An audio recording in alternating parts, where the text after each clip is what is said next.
گالی دینا ایک برا عمل ہے، لیکن اگر یہی گالی والدین کو دی جائے تو یہ عمل کتنا غلیظ ہو جائے گا، اس میں کتنی غلاظت بھری ہوگی۔ تو آپ لوگ سوچ رہے ہوں گے کہ والدین کو گالی کون دے گا؟ یہ تو کوئی بدتمیز اور بد تہذیب انسان ہوگا جو والدین کو گالی دے گا۔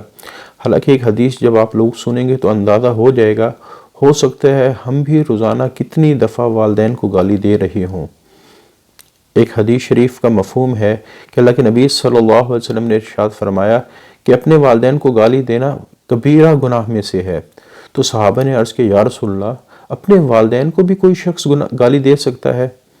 تو اللہ کے نبی صلی اللہ علیہ وسلم نے فرمایا کہ ہاں، جب کوئی شخص دوسرے کے باپ کو گالی دے اور بدلے میں وہ اس کے باپ کو گالی دے، اسی طرح جب کوئی شخص کسی کی ماں کو گالی دے اور بدلے میں وہ اس کی ماں کو گالی دے، یعنی گویا کسی کے باپ کو گالی دینا اور وہ بدلے میں تمہارے باپ کو گالی دے تو ایسے ہی ہے کہ تم نے اپنے باپ کو گالی دی۔